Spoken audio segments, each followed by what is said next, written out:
Good afternoon, everybody, both in the room and our audience online. Welcome to the first talk that we organize as a committee on forced migration in this new academic year. My name is Daniel Naujoks. I'm a professor at the School of International Public Affairs, and it is my privilege to coordinate the Columbia Committee on Forced Migration. For those who don't know, it's a faculty-led committee where we bring together people across different schools and departments at Columbia working on forced migration issues. We do a lot of programming, internal programming. If you're working on migration, if you're a student, feel free to reach out to us. We're always happy to engage the community at large. Today's talk is one I look very much forward to. Susan Banki, who you will come to know if you don't know her yet in a few minutes, is a preeminent scholar of diaspora politics, of diaspora activism.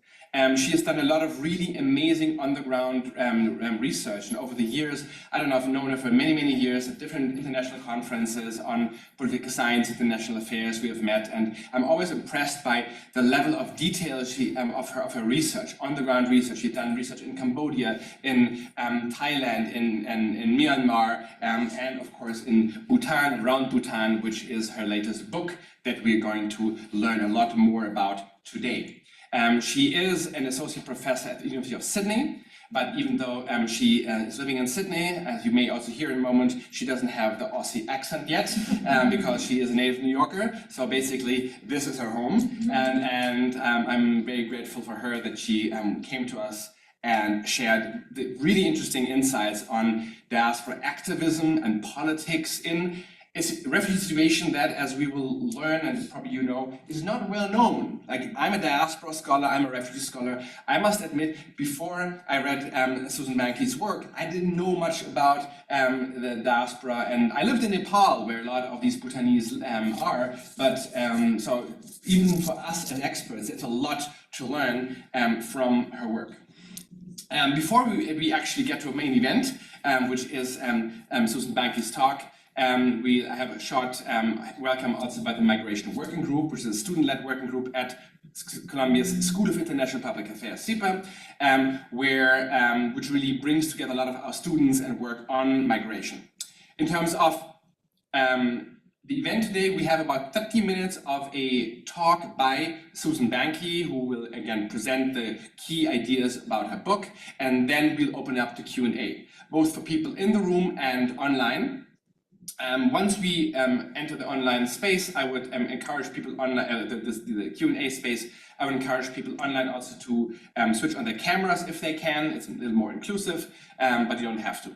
And again, in the Q&A, there will be lots of opportunities for discussing, challenging our speaker, applauding her for all the great work she has been doing. So without further ado, first, Kayla, the president of the Migration Working Group.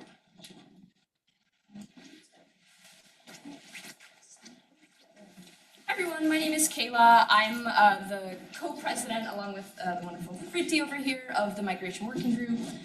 Thank you all for coming to this event. We're really excited to be partnering with the professor and yourself for coming all this way to chat with us, for us to learn.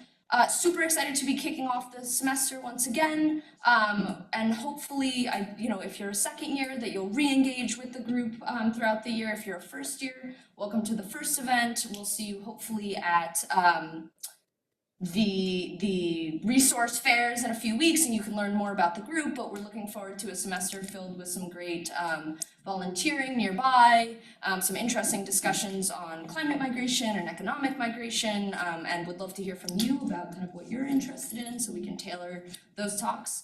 But for now, we're very excited to learn, and I'll be brief and just say thank you for being here and hand it back off. We share the presentation.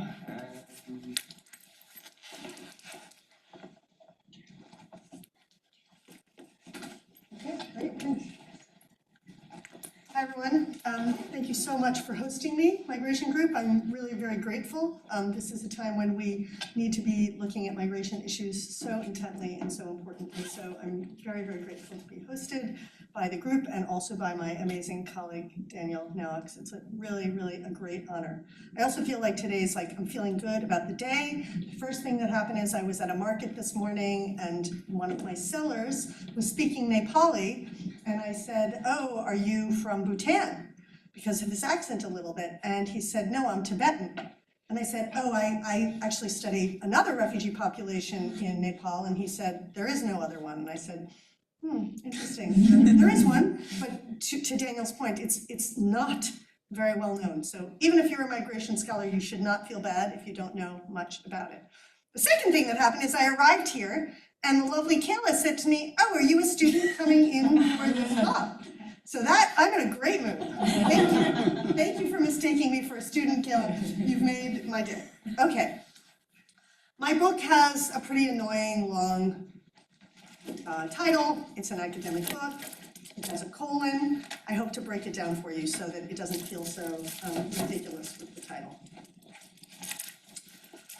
I need to figure out how to make this work. Oh, it's not a colon. What do I do? Okay, thanks.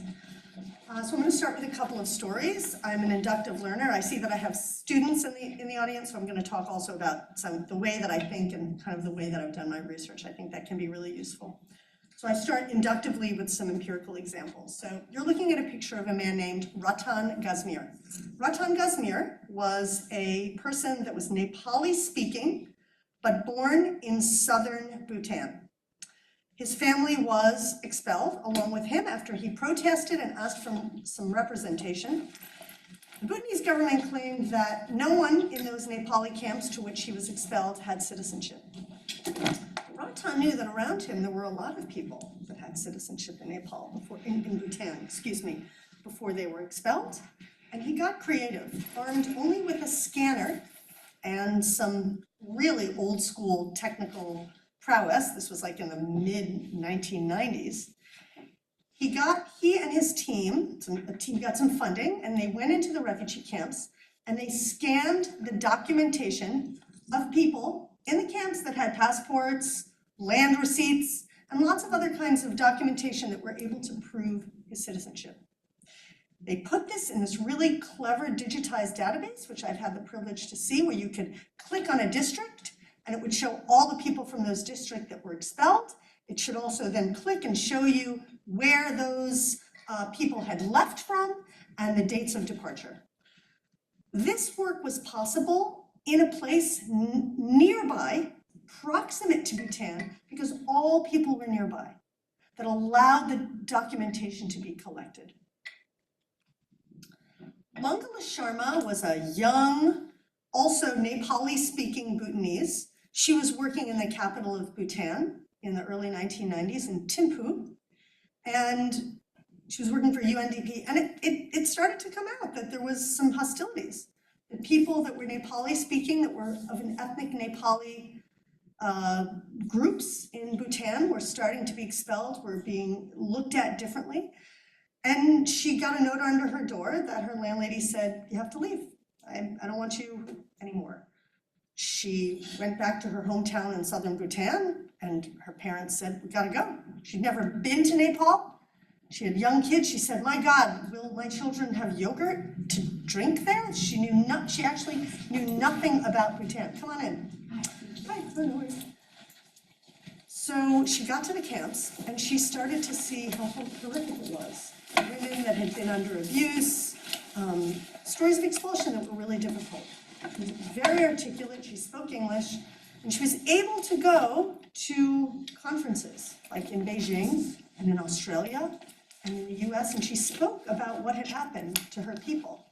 In Beijing, and you see a picture here, although it's not of her, she had the chance at the 1995 UN Conference on Women that some of you may know, it was kind of like a big deal in the women's conference, but on the side, a little story, is that she was able to get up and talk about what had happened to her people in front of the international audience and also in front of Bhutanese from the north, from the ethnic majority. And so in this case, Beijing and Australia served as the stage for this kind of activism that she was doing. And finally, I have the story here of Bakta Gimray. Bakta was working in a cement factory when he found out that these expulsions were starting to happen. You know, this is way pre-internet, this was all just rumors. So he took 7 hours, he made it back to his parents' home village to find out that everyone was gone. And he realized, I don't know what's gonna happen, but I have to at least cross the border into India. You can see her on the map that you have to cross the border, and Nepal, you can see, is here to the west. And he crossed into into India, thinking he was gonna be back in Bhutan pretty soon. But in fact, he never returned, or you'll hear later a kind of a small story. And Bakta Gimray, caring about Bhutan deeply and wanting to show the Bhutanese government that he was not a violent person, that the people that had left did not leave because they were violent. They organized marches from the refugee camps. And they started to do wave after wave of marches that started in Nepal around the refugee camps. You can see there, I don't know how to make a little dot, but you can see that part of Nepal. And they arranged these marches that were gonna march back peacefully back to Bhutan, 2 to 3 days walk. Wave after wave came. India started to arrest people because they didn't want them in their territory. They essentially didn't want to cause problems with another country. A few, like Bakta, actually made it back into Bhutan and then were summarily sent away again. But it made the news in India. I mean, in India, you knew what was happening at that time in the mid-1990s. So what you can see here is that both in the international space, I've described some stuff that happened in Nepal and stuff that happened in India, all of which set the stage, were the places where exile politics happened. The definition that I have of exile politics is oppositional activism targeted toward the home country by those outside of that country. It also goes by homeland activism, homeland politics, diaspora mobilization, refugee activism, but some of those terms can also mean the kind of activism that you, and I think the migration group here, is doing, which is when you as a migrant are working to work on the host country. What can we do to better our situation here? The definition here is different because it's exile politics to change things back home. The argument that I make in this book is that exile politics is like a physical ecosystem. So you know, if you've taken any biology, and I have not because I'm like a social science geek, but some of you surely have taken a little bit more on the science side, you'll know that in biology, and if we understand ecosystems, there's a lot of parts of ecology that we can reflect on. Hubs interact with each other in an ecosystem. Organisms have different strategies for survival, which I liken to repertoires of activism, the kinds of activism that happen. There are the producers and the consumers that we have in a physical ecosystem. And just like that, we have people that kind of produce the things that need to happen for exile politics, resource mobilization theory, if you've done any of that. And there's the people that have to spend it, the kinds of things that we need in order to make the activism happen. In an ecosystem, there's a transfer of nutrients between different parts of the ecosystem. And what I call the carbon of activism, which is information, that is what gets transferred in an ecosystem of exile politics. In an ecosystem of exile politics, there are both visible actions and subterranean actions, just like you would see in an actual ecosystem where there's lots that's happening above ground and there's a lot we know that's happening below ground. Fungi are communicating with each other in the roots. Please don't ask me about that part because my knowledge is quite limited on the physical part. But anyway, we see that there's just this huge number of metaphors and analogies. Mainly what I come to in this book is to say that physical location matters. Where you are really makes a difference in the kinds of activities that you can participate in and what actually happens in those spaces. So in exile politics, physical sites shape what activists do. Where you are matters, physical location. I also make the argument that proximity to the home country, being nearby, like the examples I told you about Nepal and India, is important. The thing about being near the home country is that it's also precarious. Comes with precarity. So precarity is both a boon and a bane. That's why I have all those fancy words in the title of the book.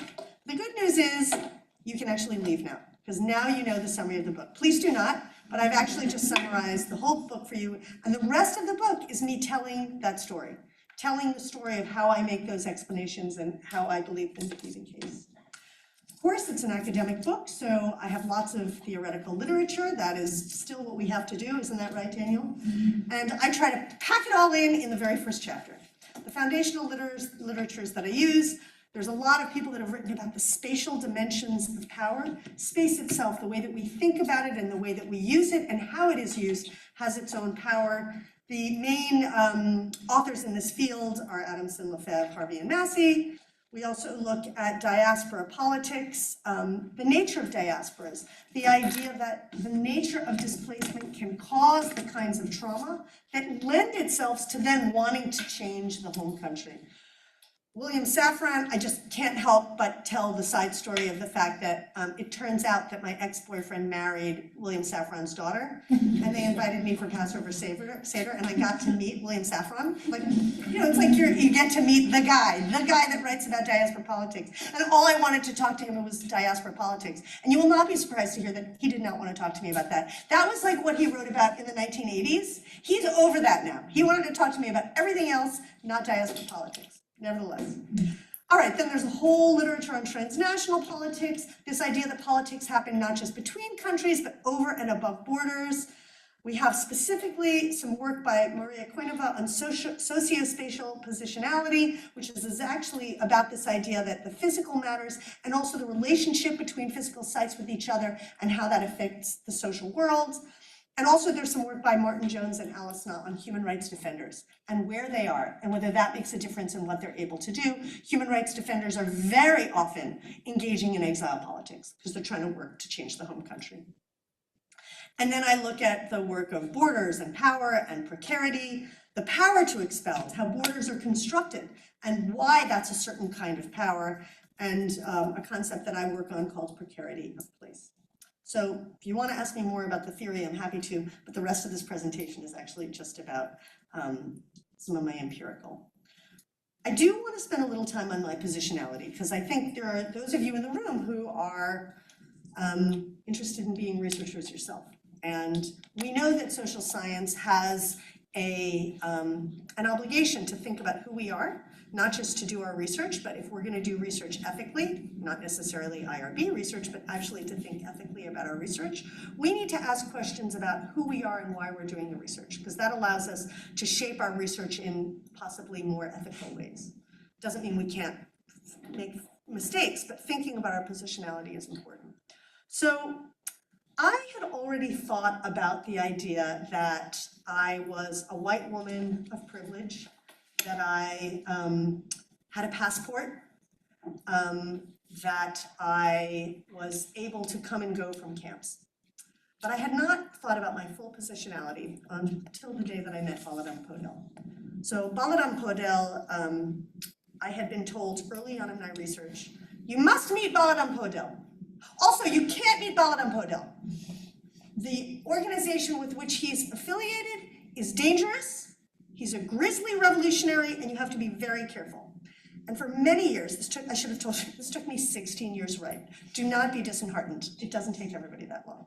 Daniel, for example. We should look to Daniel, who writes books more quickly than I do. But in those 16 years, over time, I finally had the chance to meet Baladam Podell. I'd also been told, you can't find him, he doesn't speak English. Finally, I was in Kathmandu towards the end of my research. I had a trusted interpreter, and he was in Kathmandu. And he shuffled into me at my hotel, and he was wearing his signature cap, and he was a little stooped over, and he spoke with a soft accent. And I found him completely removed of bravado, not a grisly defensive revolutionary, but a thoughtful person whose English was frankly pretty good. I only used the interpreter a couple of times. He was honest about the fact that the party with which he was associated had had some problems, but he didn't think it defined all. It was the story of what had happened to his people. We spoke for 2 hours. I offered him some food and he refused it. He had some of the sweet Nepali tea, which was at the hotel. And when it was time to leave, he took my hands and he put them on his head. Now, for those of you who know South Asia will know that that's very unusual. Usually it is the elder person that would put their hands on my head to put a blessing on me. By doing this other motion, it was his way of asking for my blessing. And he said, I hope you do good work for my people. And he walked away. And I was crying. And I realized at that moment that Baladam Podell, with his soft accent and his stooped over shoulders and his classical hat, reminded me of my own father, who was a refugee himself, not from Nepal, but from Hungary. And I realized that all of the associations that came with why I ended up wanting to do refugee research were tied up with that positionality, a part that I'd never thought of before. So I encourage you when you're doing your research going forward, or even if you end up working not in an NGO, to ask yourself the questions about why you're doing the research you're doing or why you're doing the work that you're doing. I learned something new on that day. I'll come back to this other picture of Baladam Podell a little later. So many of you will say, what, Bhutan? Gross national happiness? Who knew those three words? Gross national, who had heard that? Yeah, everyone thinks, oh, gross national happiness. Bhutan, in fact, is a target for exile politics, and I'm going to talk you through that a little bit. As I've already explained to you, Bhutan and Nepal are separated by a very small part of India, this little mitten-shaped part of India in between. There has been, this is Tiger's Nest Monastery, a very famous monastery, very beautiful in Bhutan. There has been what I call a Shangri-Lazation of the country. Everyone thinks of it as Shangri-La, and they've been extraordinarily successful in telling that story. But in fact, as I referred to in my inductive empirical examples in the beginning, it has many ethnic minorities. And the largest is the Nepali-speaking Bhutanese, also I call them ethnic Nepalis. They've also been known as the Lhotshampa, which is the word in Jonka, which is the religion of the language of the north. It means southerners, southern residers. They had been there for many, many years. And the settlement patterns were such that they came at the turn of the century, the 19th century, and later. There were some that came later. Starting in the 1920s, these Bhutanese Nepalis were pushing for representation. There was a man named Pasupati Adhikari in the early 1920s who said, hey, we want to be able to, as Nepali speaking, we want more into the country. He was kicked out of the country. Masur Chetri in the 1950s very famously asked for representation, and he was captured, put in a leather bag, and drowned in the Sankosh River. Every time you hear a story about Masur Chetri, you will hear those. Sankosh River, drowned, leather bag. That's how the story goes. In the 1950s, the Bhutan State Congress, modeled on the Nepali Congress, started to say, hey, we would like more representation here in the south of the country, and they were also ignored, kicked out of the country. I tell you these stories to say that what happened in the 1990s, which I'm about to get to, was not an isolated incident. The narrative of the Bhutanese government is that all of a sudden this just came from nowhere. Starting in the 1980s, the Bhutanese government looked around, and the king looked around and said, this is a very large minority on our southern border. Does that sound familiar? We've been here before, right? And we're not comfortable. And originally they said, we just want to do some integration practices. So there was efforts to, incentives for marrying, etc. But in 1988, the Bhutanese government decided to do a census. And that census started going into houses and figuring out who was a legitimate Bhutanese citizen. And they found households that had a range of people that were citizens. They had all these different categories. There was a famous story of a woman that was told she was not a citizen and committed suicide because she was so freaked out that she thought she was going to have to leave her family. And these led to protests in 1990. These were protests in which the Bhutanese Nepalis of the South said, we want representation. We want to be able to have some voice in this country. Bhutan was and remains a little bit a very feudal country with a king that is revered and remains revered. And those protests were just looked at as, they were called anti-nationals. Anyone that went to those protests or family members of those that went to protests were just considered, they were considered unpatriotic. If you're getting some deja vu here, we're on the same page. And thereafter they were expelled. Most of the Bhutanese Nepalis lived in that part of the southern Bhutan that I have shaded in the bottom. As I've already said, the narrative of the Bhutanese government was that most were not citizens, and they left willingly. They signed voluntary migration forms. Michael Hutt, an amazing scholar that's written about this prior to me, documented that some of them were told, show your teeth. So this was meant to show, look, they were happy to leave because they showed their teeth. Like that was the Bhutanese government's way of saying they left willingly. Bhutanese Nepali said, nearly all of us were citizens, and we did not leave willingly, we were coerced into signing. Here's a quote from one of my interlocutors. 1991, when my brother and I came home for winter vacation after 10th grade examination, there was a state of fear in the village. Every male was gone. The army came to the village and demanded our cows. They took my father and beat him in front of the village. They said to me, look at your nose, this country doesn't belong to you, you look like Garija. That is the country you belong to. The social terror. So Garija was the first prime minister of Nepal, who was in fact the prime minister that was the first democratic, and with the overthrow of the monarchy there. So this idea that like you look like this troublemaker in another country was this way of kind of tying ethnicity to politics. So 1/6 of the population was expelled. So this is a huge number if you think about like sort of what is happening even on our borders today. 1/6 is massive. And from originally crossed into India and then to Nepal, where refugee camps were set up. And there in Nepal and a little bit in India was these efforts to now make changes, this exile politics. It split into 3 categories. There was human rights documentation to show what happened in Bhutan.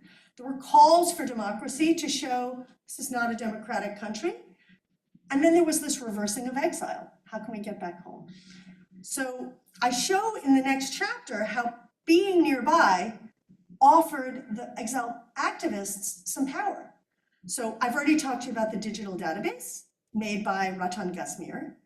There was also kind of a feeling of collective representation in the camps. So Mahasur Chetri, that I already told you about, that was drowned in the leather bag, every year in the camps, they would kind of do a play and they would reenact what happened in the 1950s. Being nearby allowed such performances to happen. Everyone was all together. This was the way of kind of keeping their stories alive. There were camp publications that allowed to sharing of some of those stories.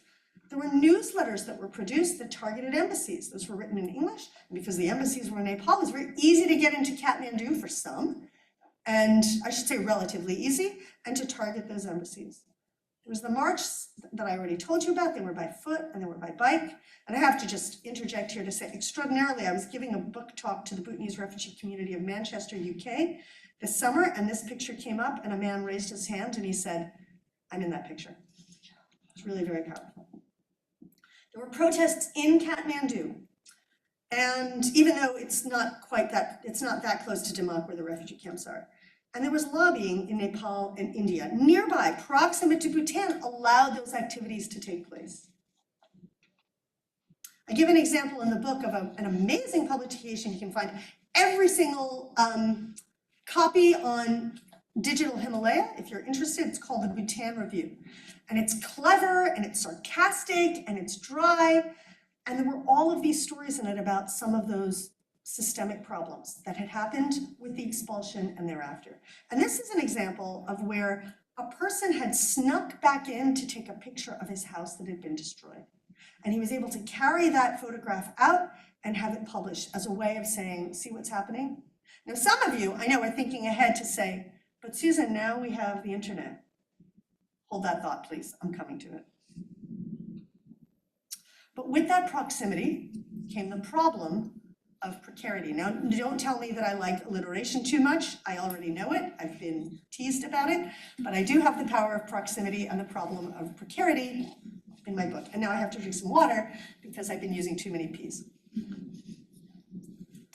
Government of Nepal, while relatively forgiving of Bhutanese refugees moving around, imposed restrictions whenever they wanted. Say, you can't have a march, close down that publication, no, this is not appropriate. And the United Nations High Commissioner for Refugees, which is the agency that protects refugees, likely most of you in the room know that already, had restrictions against any political activities.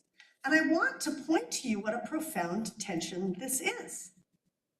Because if you've been rendered a refugee, it is very likely that you might want to be political. It is very likely that you might want to say, hey, I want to say some things about the country back at home. So the fact that the UN agency that protects you will not permit political engagement, there's a tension there. When I say will not permit, I shouldn't have said it that way, because I could not get one UNHCR representative to say we forbid it. But it was very clear. Let's call it the vibe. The vibe was no political activity. And the explanation by UNHCR was always like, well, we're here for protection. But what we knew is that UNHCR was not happy about political engagement. We also had a couple of stories, or I heard stories about the death of some marchers. So even these activities that were precarious also were dangerous. And then there was the extradition. There were people, because they were nearby, they were able to be captured easily by members of the Bhutanese government and brought back. The most famous Bhutanese Nepali human rights activist, Teknath Rajal, was extradited back to Bhutan. Now you may say, Susan, I know about transnational repression and people can be extradited even if they are far away. And you are right, but it is much easier to engage in this, especially without the permission of the government, if you are nearby. And then we have this extraordinary story of attempted extradition, which I'm really proud is in the book because it tells a story that is really not out there at all. And that is the story of a smaller population within Bhutan that is not ethnically Nepali. You see here that this is a person who is from another ethnic minority group called the Sharchops, who are in eastern Bhutan. They practice Buddhism, whereas the ethnic Nepalis mostly practiced Hinduism. He spoke Sharchapka rather than Nepali, and certainly they did not speak Jonka, which is that language of the north. And he was seeing the corruption that was part of lack of representation. And he was also at those 1990s marches. When he came out of the country, you can imagine why that looked so valuable to the ethnic Nepalis. Because what it showed is, it's not just these Nepali-speaking troublemakers that are asking for democracy in Bhutan, but even other people in Bhutan. So very quickly, he became a figurehead, somebody that the ethnic Nepalis were very happy to welcome, and also was very powerful. So as he was in Nepal on a lobbying meeting, and he was captured by the Indian government. All of a sudden, and threatened to be deported the next day back to Bhutan. All of a sudden, all of these kind of like well-known, kind of like ethnic Nepalis who had been in the government before they left, they started lobbying power makers, 15 left, easy as, lobbying power makers and trying to make sure that they were going to stop the deportation. And they were able to, or stop the extradition, excuse me, stop the extradition back to Bhutan. And they were able to. But this shows both how proximity and precarity worked hand in hand. I will also say at that extraordinary book talk that I did in Manchester, another guy raised his hand and said, I was there in India when that happened. I was one of the people that helped to lobby to get him free. But of course I didn't have ethics approval, so I couldn't talk to him. Super annoying. I'll go back. And things were going along like that for a while. And then two big things happened in the region, which changed everything. All the exile politics changed. The first was democracy in Bhutan. In the mid-2000s, the king of Bhutan willingly abdicated his throne for his son, but also brought in elections. Now, there are varying views whether he brought those in because he was beneficent or he did it to be strategic because he saw the writing on the wall. And there's also varying views about whether it was organic, he decided to do it, it was the right thing, or whether he was pushed. You will not be surprised to hear that the view of the ethnic Nepalis was He was pushed by us. We were doing the work. The other big thing that happened was resettlement. So most of you, I think, know what resettlement is, but resettlement is the process by which the global north accepts refugees from countries that are in protracted refugee situations, usually, to come permanently to the global north for resettlement. They are given the possibility to apply for passports, and they eventually get permanent residence and passports. And in the mid-2000s, at the same time, the international community decided to do something that's very unusual. They decided to engage in the process of mass resettlement with the Bhutanese refugee population. And that meant that almost all those refugees in the camps, which had now grown to about 111,000, were eligible for resettlement in countries of the global north. And you see the numbers here, about 95,000 in the US, vast majority, 6,000 in Canada. Australia had 6,800, which is pretty good considering what a tiny population it has, etc.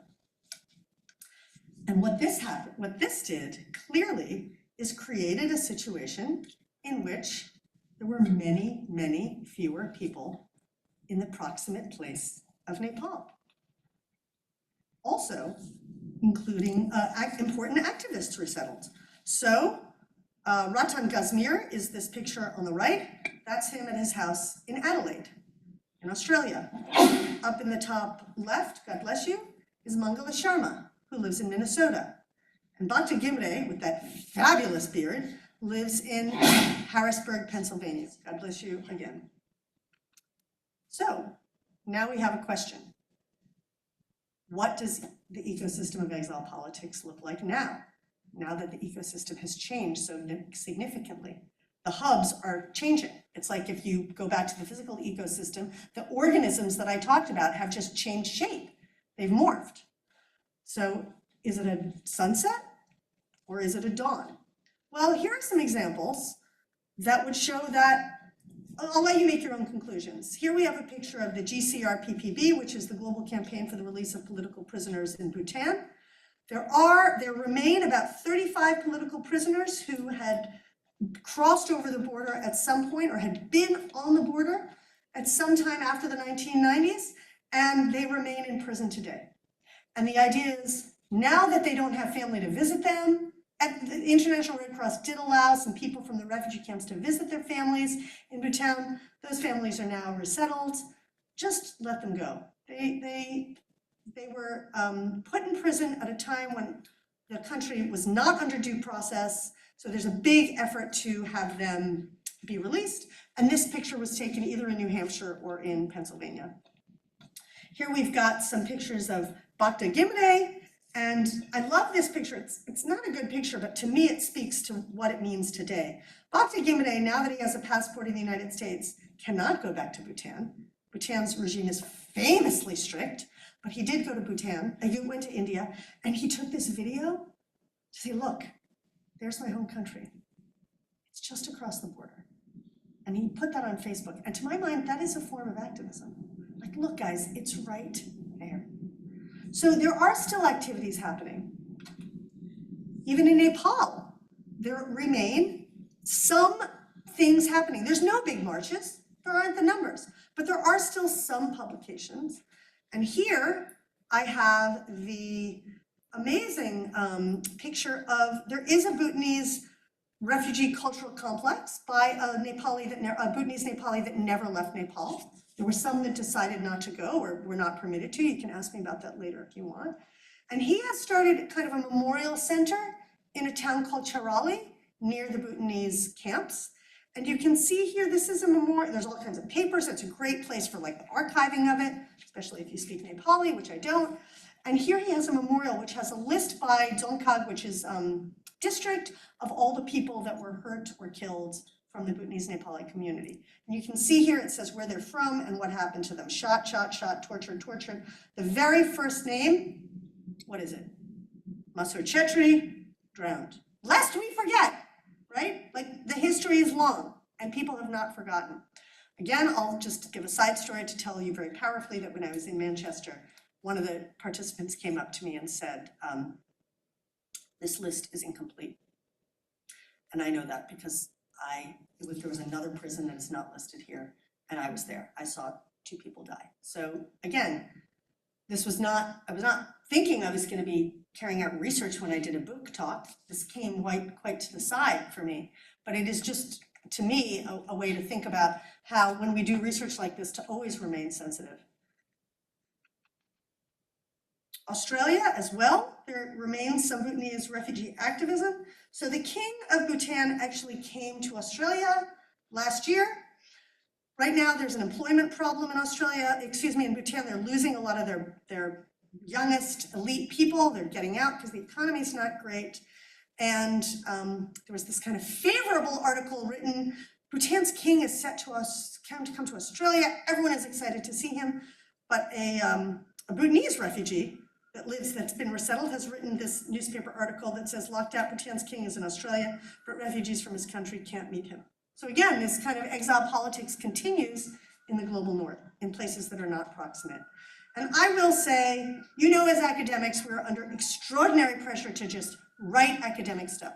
So I'm proud that every now and then I get out of my academic box, and I did write this article for ABC News in Australia, which was essentially this argument that said, look, you're reaching out to your diaspora. You know who would be a good diaspora to reach out to? The Bhutanese Nepalis. I'd love to tell you this had some effect. So far, none. But these are slow processes. In Europe, there have also been a lot of efforts in recent years, particularly the Working Group on Arbitrary Detention and other forms of the UN are really trying to work not only on the treatment of the Nepali minority that is still in the country, but also those refugees that remain in Nepal. There's about 7,000 that remain in Nepal, and also the political prisoner issue. 2 political prisoners have been released and are back in the refugee camps.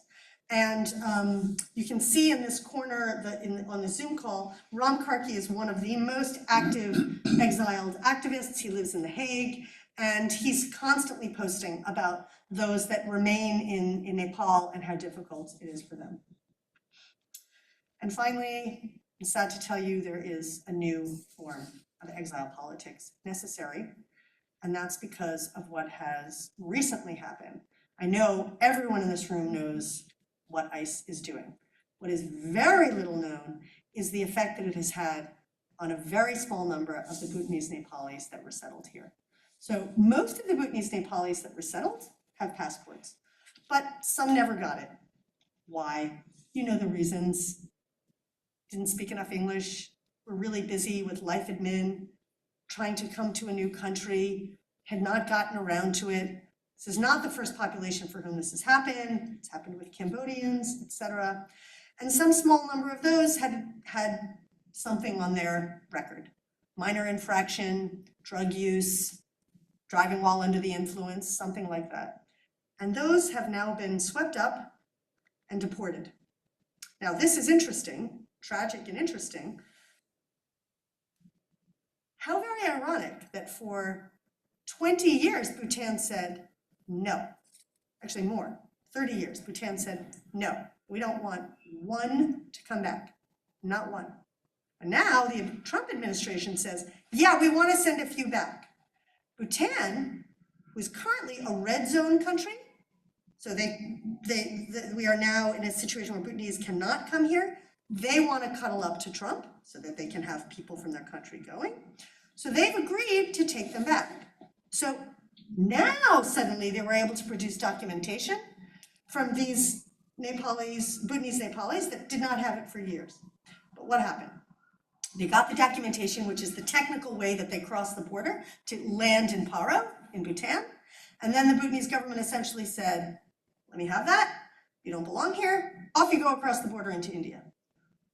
Of course, India says, we don't want you now. We don't want you before. Off you go back to Nepal. So, we've heard of one who actually reunited with his father, not in a way that he wanted to, but the rest are completely in shock. This is completely unexpected. I'm very sad to tell you it's not even in the slides because it's so recent, but there's been one suicide of one of those that was forced to go back. So yeah, that's where we are now. This is both tragic, and there's a rapid response team that's working to see what they can do.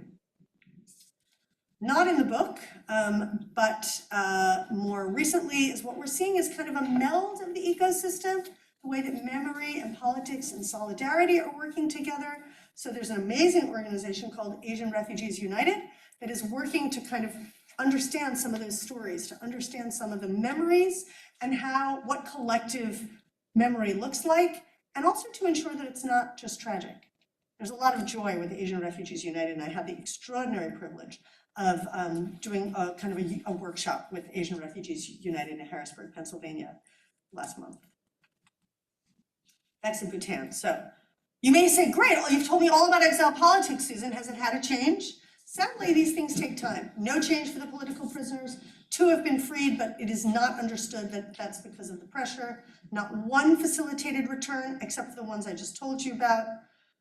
There are openings day to day for communication, but there is still significant fear. So people that left and had high school friends that were from the north that would go on picnics together, they're starting to be in touch on Facebook. People are really careful about these conversations. These are not conversations people are having openly. After all, those of the north have been told that those of the south that left were anti-nationals, that they were dangerous. But these conversations are happening on individual levels. There are some of these future possibilities that could be supported by this entire exile politics ecosystem that I've told you about. You know, telling a more nuanced version of this history. Yes, there were problems on both sides. Maybe eventually possible returns with former classmates, not yet permitted. And I want to say that I think that what I want to work on more is gendered research. Almost all the political activists were men, with the exception of Mangala Sharma, and almost all my interlocutors were men. But there is a new generation of activists, and many of them are women, and they are extraordinarily articulate. When I was in Manchester, I was welcomed by this gorgeous Bhutanese Nepali in a sari, and she welcomed me and said all these lovely things with the total Manchester accent. It was so cool. So there's a new generation, and there's a lot that could be done there. Susan, but Facebook. Susan, but Twitter. Your whole proximity argument. How does it work? And my argument is, yes, proximity is still important. First of all, with no disrespect to those of you on Zoom, there is something about being in the room. There is something about hearing the stories in the room. Second of all, many countries are engaged in deep, deep surveillance. We know that the Myanmar government, which is another place that I study, often either shuts down the internet or looks to see where it is. There are many countries in the world where the internet is no longer a place where you can be sharing stories. So being able to leave the country and tell your stories across the border in a proximate place is still important. And as I said, in terms of interpreting different contextual situations, being nearby can be very valuable. I just want to conclude my talk, as I have for the last year, to say that I give it in memory of an extraordinary Bhutanese refugee activist named Govinda Rijal. Govinda never resettled. He lived in Nepal. He was very involved in the efforts to try to free political prisoners. When those 2 were released, he was there to kind of welcome them. He wrote an amazing book called A Pradesi in Paradise, which was his personal story of the entire, his expulsion, everything that happened. And last year, he was sitting at a bus stop in Kathmandu, and a bus ran into him. And the Bhutanese refugee community was deeply, deeply saddened, and I was too. I was privileged enough to do an extensive interview with him. So I do this talk in his memory. Thank you so much.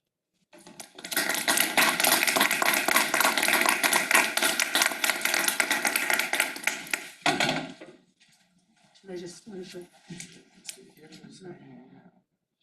Oh, and then wait, before you stop sharing, wait, can we put it on for one more second? Absolutely. I do not have any books with me except my own, and that's because they're heavy.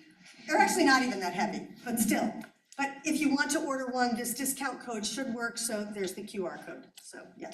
Sorry, now we can move it on. We can come back to that later. And if you're registered, also we will make sure to send this afterwards, so you don't have to. I mean, but feel free. What you have, right? But we will definitely make sure we'll send this as a follow-up after the talk. Yeah. Thanks. Okay, I'm ready. Okay. So now we get into the second most exciting part. The most exciting, of course, was our speaker's presentation. Now we're going to the Q&A. I have a few very short remarks and questions in my capacity as moderator. The gravitas power is vested in me. And then we'll open up first people in the room and then people also online. Feel free to raise your digital hand, which you find in the reactions tab. And we're happy to give the floor to you. Ideally, you could put the camera on if you want. It's easier, but if, again, we don't understand if that's not possible, we can also just have you ask an audio question. Okay, so first, Susan, thank you for the book, for the research, for sharing this with us. I think sometimes we look at the major Mexican, the US, and these big refugee scenarios, right, or migration scenarios, and what I often try to do in my own classes is to say, well, migration and refugees are so diverse, right? And we can learn from all of these. We understand that it's global and it's not just this 1-2 corridors, even though they may be a lot bigger in some corridors, like India, in India to the Gulf region, and it's a huge migration corridor. But there's a lot more globally, and if you understand human mobility and the politics and the sociological effects, we need to understand this broadly. So thank you so much for giving this deep dive into this not well-known refugee diaspora and their politics. I also like the reminder that she had about sometimes things have been there for years and years and years, right? And then at some point this ethnic awakening comes, like, oh, what are these people who are not ethnically us, majority, whatever us is, and you come and you other them and try to expel them. Rohingya again is one of those other well-known example, a very, very sad example, even more brutal than Bhutan. I like the idea that space matters. I have a question about that, about one of the core ideas, and like the ecosystem idea too, like the idea that it's complex, it's dynamic, and I do study politics about migration at a global level too, and it's sometimes really hard to do that, these multi-sided studies, understand how the globe works and how these different organizations work together. So you having done this work is really important for us, also methodologically speaking. And I like the place of precarity, right? The idea that in some places, even though refugees are not persecuted anymore, they're safe in that sense, right? But they're still in a place of precarity. They don't have the full liberties and rights, whatever. And we see this in the global south a lot, where the first countries of asylum, where people are where they don't have economic liberties, they often don't have political other rights. So there's a lot of limitations, and making, I think, the place of precarity, I think it's a very nice term that encapsulates those challenges that comes with place. So now my question. You mentioned Maria Koinova's framework on positionality, and for the non-scholars of you, like she's a very, very big person in diaspora studies. And so Maria, Professor Koinova, points out to not just space, but as you also said, social elements. For example, how is a political situation of the country where the diaspora lives? And she's like, so if they're in Nepal, which is a neighboring country to Bhutan, where sometimes Nepal has like the overarching political connection to Bhutan for Nepal is not Nepali Bhutanese, right? They have a lot bigger issues with the neighboring country, right? So how is that different from Australia, from other places where they are? Often it is about what do people do? Are they in the government? Like sometimes, like if refugees become closer to government, higher skilled people, right? That can give them access to lobbying and foreign policy influences through their host country. And the size of the diaspora, I mean, your population is all not that big, right? Sometimes you have some refugee populations, Ukrainians in Europe right now, huge population, right? So their size, their strength in numbers. So how do you have this dispersal of through settlement? How does it affect the lobbying activities when you have one advocate here, one advocate there, but again, one advocate, how much like strength can they have when it's not their full-time job?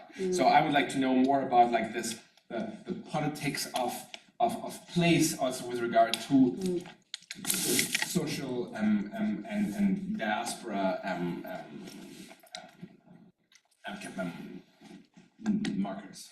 Okay. Do you want to open it first, or I can answer the quick version and then okay, we yeah, can talk exactly. afterwards. No, exactly. Yeah. I mean, so my quick version is I think that is. And then everybody like prepare your questions. I want like later on I take your hands. Yeah, great. I think that there is a way that I could better nuance, and I'll do more work on this later, I think, which is essentially about the regions, and the way that politics works within the regions. So it is true that proximate countries don't always get along, and they don't always fight, but there are regional politics that inform the way they're going to think about refugees, and that space matters. I mean, there is a reason why proximity in the past, and I have written a paper on this for the Journal of Refugee Studies, where we understand that what we have is kind of like a path dependence of previous relationships. The reasons that those ethnic Nepali refugees kind of were able to lobby governments in India is because they had a relationship that was born of years of crossing back and forth across the border. And that still exists. And that kind of feeds into the regional politics. So I'll leave it for there if that's okay. Okay, no, thank you so much. Okay, we open up first in the room, and then, as I promised, we will open up to those of you who are online. So, in the room, any questions, comments? And feel free, even if someone asks a question, we collect a few. I think that's so. Feel free to raise your hand. Yeah, in the corner there. Maybe quickly introduce yourself. So. Yeah, I'm Jonathan Gold. I teach at Princeton University. This is really a pleasure to hear your talk. Thanks so much, Susan. I wanted to ask if you could talk about what part the Tibetan exile community plays in this. I mean, there's such a large Tibetan exile community in Nepal. I was just this summer talking to Tibetan exiles, and they, just a small sample, didn't know really anything about the Nepali exile community, right? The ethnic Nepali Bhutanese, even though, of course, there were a number of them, just right outside their door. But then it also occurred to me that, they were also complaining about the difficulty. They can't protest either in Nepal, obviously. You can be arrested and, for having a public display of the Dalai Lama if you're Tibetan and stuff like that in Nepal, because they're very solicitous of the Chinese. And so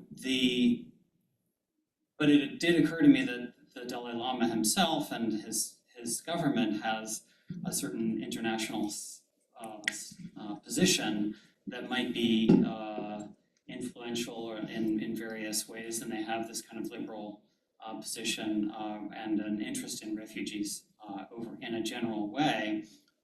They also have obviously an ethnic identity, but they are always talking about the diversity of the Tibetan ethnic communities.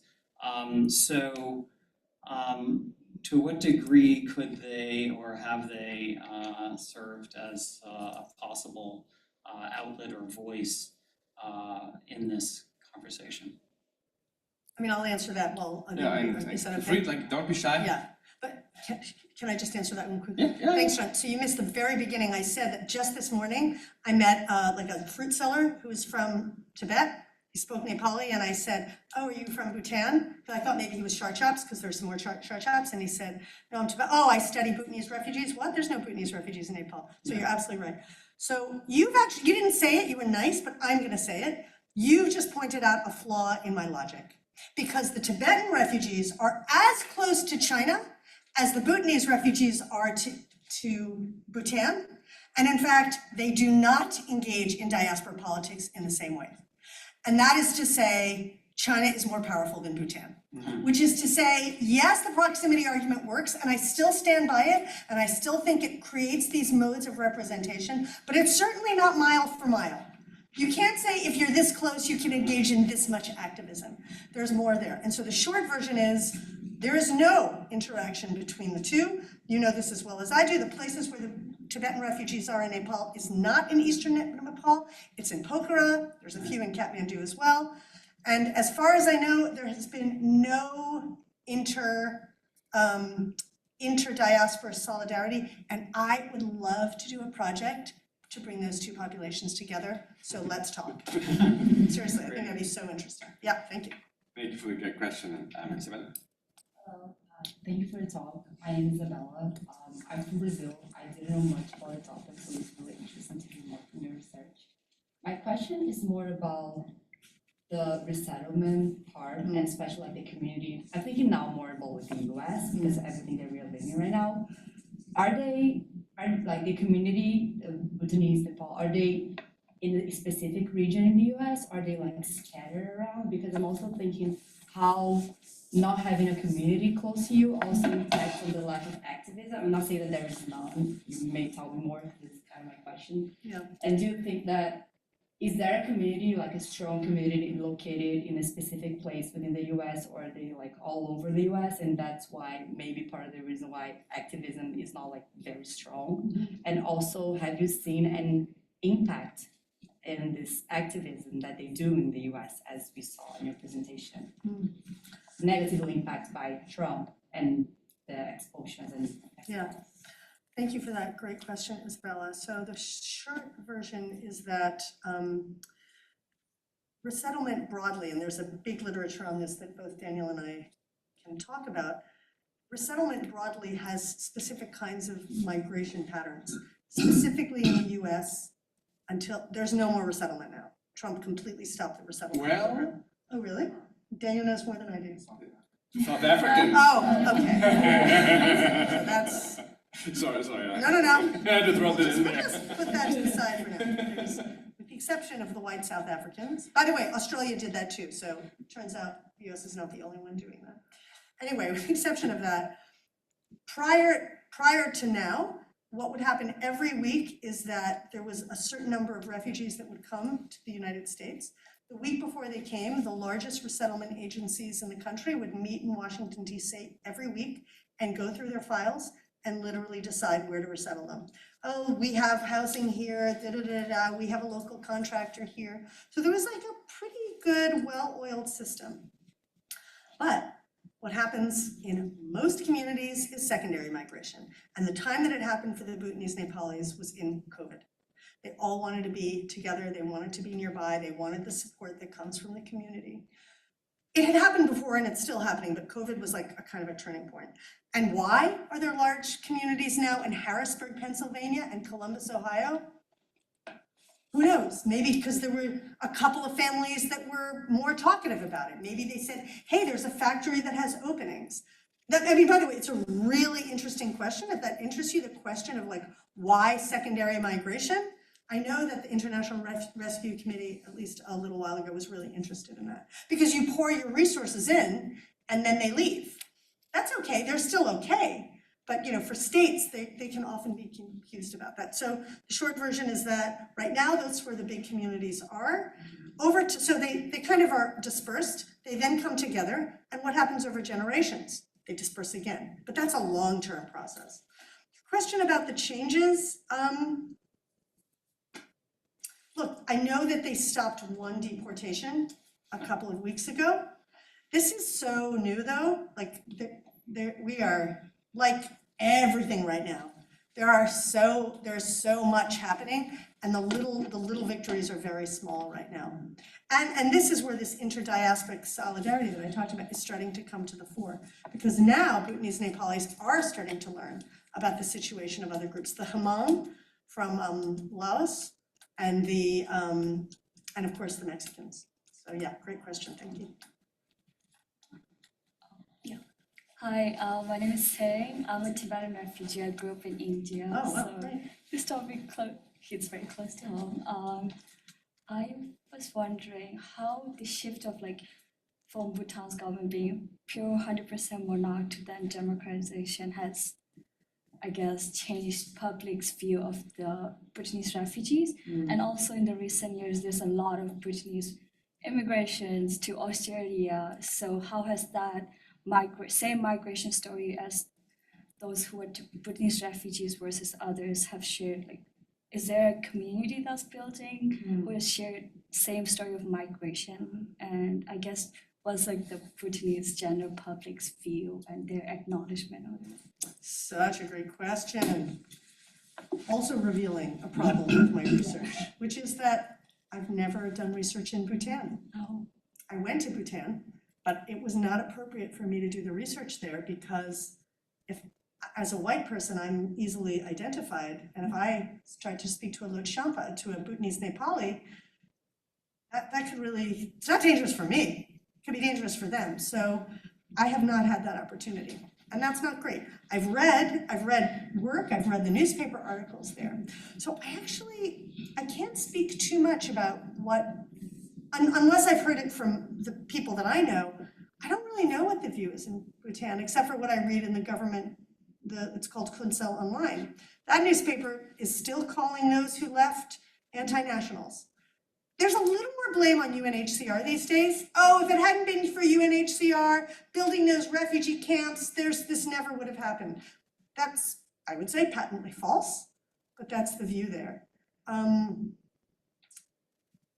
You're right about the employment. You're right that there are many that have left that have ended up in Australia. And there is a desire among the older generation to go back, maybe not to live, but certainly to visit. These were my crops. This was my cardamom field. This was my garlic. These are my orange groves. I have an article called Leaving in Droves from the Orange Groves. Every older Bhutanese Nepali that I spoke to would talk to me about his land, about how they tilled.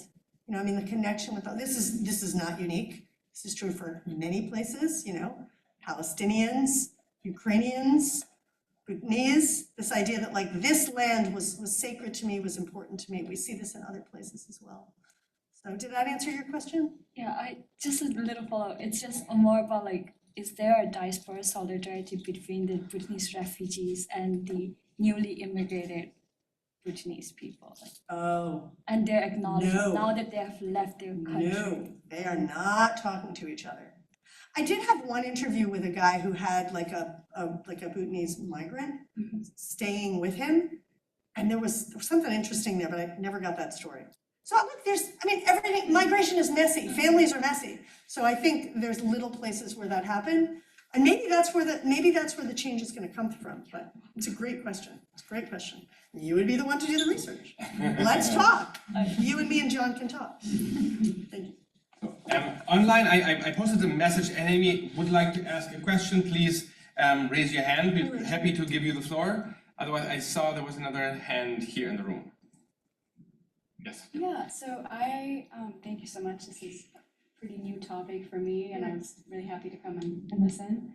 I was curious to hear a bit more about exile politics. You've talked across space, but across time. So I guess it's recent enough that you still have older generations that have that really strong feeling about returning, visiting, reconnecting with their land. But obviously, as time goes on, it's other generations in a pretty widespread diaspora and a pretty small diaspora.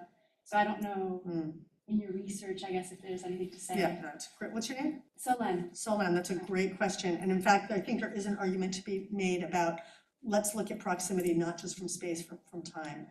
Empirically, I'm gonna follow the classic integration literature, which says when people first arrive, the integration, the challenges of integration are such that they're less consumed with politics. Overall, there's always gonna be, exceptions.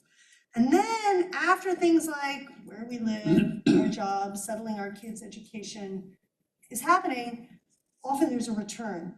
There's a return to those stories. We're seeing that a little bit with these refugees. But then again, I'm sure everyone in this room has a story of the migration of their parents. And the question is, how much are you connected to your parents? My dad was Hungarian. I don't speak Hungarian. I know a little bit about it. So I think that the question of time is an excellent one. Then again, but the Tibetans are still, the exile was very, very long ago. So I think we need to think about what are the factors that allow time to be one of the players there, and when the proximity of time, recency, is that a word? Being recent is important, and when something else is going on, how those interact. Yeah, thanks, great question. Okay, maybe we have one last question, if anybody has one in the room or online. Okay, yes. Hi, thank you so much for your talk. My name is Sarah. This is a very new topic for me. My background is more in communications, but I used to work with the UN for the Japan mission, but closely with the UN's digital global, now I'm mixing up with SIPA's DGC, but DCG office. And so I was really curious when you were talking about the online journals and then also this tension with UNHCR being against like political activism. And so I'm curious, like, if you could go in a little bit more onto like the enforceability or like what sorts of political activism they were specifically targeting, and if there was more flexibility in like online journals or other forms of media to engage in political protest. Great question. And again, I did correct myself. Not one UNHCR person would say, you can't do this. But I will say, just for those of you who may be going into like publications at some point, like this story may be encouraging to you. I came up with the idea of this book from a fictional, historical fiction called All That I Am by Anna Funder. Has anyone read it? It's this extraordinary historical, a fictionalized account of the story of two German Jewish women who left Nazi Germany and were spending time in the UK trying to let the UK government know about the horrors of Nazi Germany. And they were told they couldn't be political. And that tension, that was the germ of this book. Now, there was no UNHCR back then. UNHCR came, as a result of World War II. But that tension of like wanting to be political and being permitted not to be, there's a quote in the book about it, made me think a lot more about this, which is why whenever I would go to Nepal and kind of like try to get the vibe from UNHCR, the vibe was, we don't want you to do it. So I think it's not that UNHCR was okay with some and not with others. It's just like online journals were harder for them to discourage because it happened quietly. It happened a little bit to the side. And we know, and if you're in communications, you would know this better than I would, like online communication is going to continue to be incredibly important. But we're post-truth. Yeah. So what's real? Who knows? Anyway. So thank you so much, everybody who is coming in person, those of you joining us online. My sincere thanks to Professor Susan Banki for coming, for enlightening me. I've been in this field of migration diaspora research for 25, 30 years now, and talks like this and books like this remind me there's so much more to learn from me. Even attached to parts that I've done and researched and read about, but it's this incredibly wealth of questions that we haven't answered yet, right? And even if you heard that from Professor Banki, there's lots of things open that she would like to engage you or herself or others in research in, and that's I think the beauty also about our subject. It's an entire realm of humanity, of human emotions, of drivers, and to understand that and come with the psychology and the impacts and politics. It's a lifelong project for most of us. There are many questions that are still unanswered, but this book gives some good frameworks, but also insights in the political activities of a diaspora, of a refugee diaspora, in different contexts. And I think there's most of us we can learn from, I can learn from, and thanks again, Susan, for being here. I hope to see you soon at other events that we do at the Committee on Forced Migration here at Columbia Global, and I hope you have a good rest of your fall.